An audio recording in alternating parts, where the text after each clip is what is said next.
পেঁয়াজ সংরক্ষণের জন্য কৃষি বিপণনের তৈরি মডেল ঘরে মাত্র ৩ মাসেই পৌঁছতে শুরু করেছে পেঁয়াজ। 4.5 লাখ টাকা ব্যয়ে এই মডেল ঘরগুলো তৈরি করে চাষিদের কাছে হস্তান্তর করেছে প্রতিষ্ঠানটি। রাজবাড়ীর চাষিরা পেয়েছেন প্রায় 100টি মডেল ঘর। শুরুতে খুশি হলেও পেঁয়াজ পচে যাওয়া এখন তারা হতাশ। যদিও এর জন্য কৃষকদের উদাসীনতাকেই দায়ী করলেন কর্মকর্তারা। কৃষি বিপণন অধিদপ্তরের পেঁয়াজ সংরক্ষণের এই আধুনিক মডেল ঘরে পেঁয়াজ ভালো থাকার কথা ছিল অন্তত 9 মাস, কিন্তু সংরক্ষণের মাত্র 3 মাস পরেই ধরেছে পচন। অনেক কৃষকের অর্ধেক পেঁয়াজ নষ্ট হয়ে গেছে।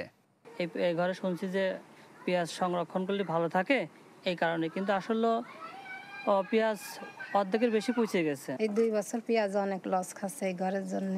এই জন্য এই ঘরে না থুই এবার অন্য ঘরে থুইছি, এই ঘরে অল্প থুইছি।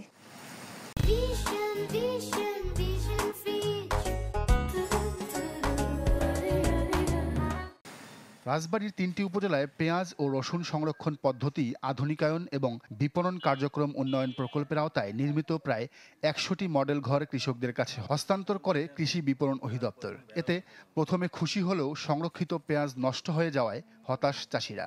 এই ঘরটা থাকলে আমরা এই মাঝে মধ্যে বিক্রি করে খেত খোলা করবো এবং নিজেরা চলাফেরা করবো, তা পারতেছি না, রাখতে পারতেছি না, নষ্ট হয়ে যাচ্ছে।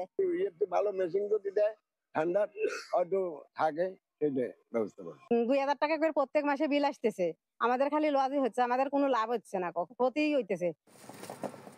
তবে এই দুর্দশার জন্য কৃষকদেরই দায়ী করলেন কৃষি বিপণন কর্মকর্তা।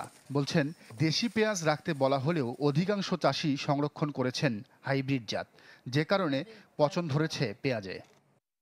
তো এটা হচ্ছে যে কৃষকরা অতি লোভে পড়ে এটা করে, কিন্তু ওইটা তো আসলে অতদিন ঘরে রাখা যাবে না। এটা মানে টেকনিক্যালি ওর সাইন্টিফিক্যালি এটা সম্ভব না, জীবনকালই ওরকম।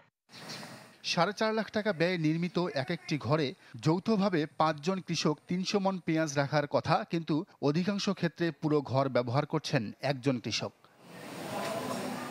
Desk report, channel 24।